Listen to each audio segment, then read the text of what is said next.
Gold price gets tailwind from Russia-Nato tensions as silver SLV ETF shrinks again.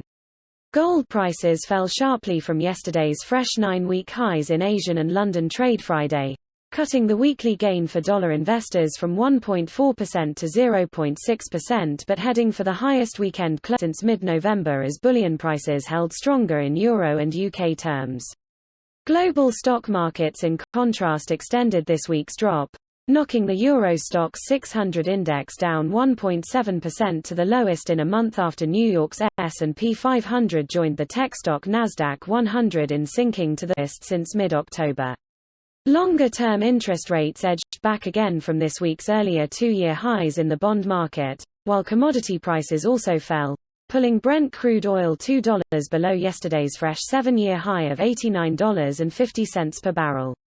Silver meantime slipped only 30 cents from Thursday's sudden 9-week high at $24.70 per ounce despite further investor selling out of the giant iShares SLV ETF trust fund, now shrinking for the fourth week in a row as bullion prices have risen 7.5%.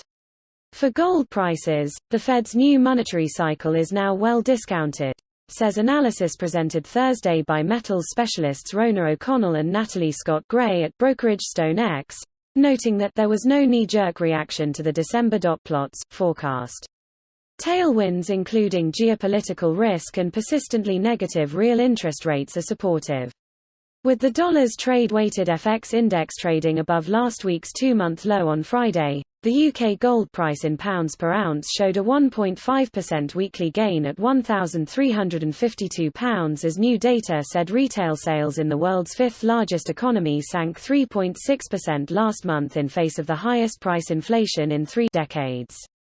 Prime Minister Boris Johnson also faced further turmoil over Partygate, with politicians in his own ruling Conservative Party accusing the government of blackmail and threats following their calls for him to resign. Euro gold prices meantime held a 1.4% gain for the week at E1618, on track for the highest Friday finish since mid-November's 14-month peak, ahead of consumer confidence data from the 19-nation currency union of 340 million citizens, plus a speech from European Central Bank President Christine Lagarde on the global economic outlook at the WEF Summit Davos Agenda 2022.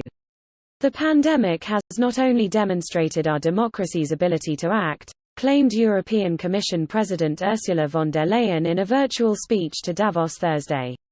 It has also shown that democracies are the more powerful, the more resilient and the more sustainable form of government.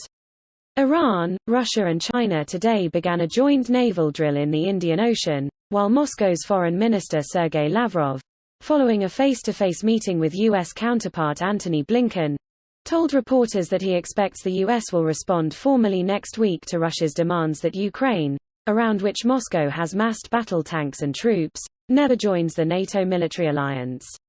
Moscow has also now told the U.S. to withdraw all NATO troops from all ex-Soviet states, plus former communist-era allies Bulgaria and Romania, both now members of the European Union as well as the North Atlantic Treaty Organization.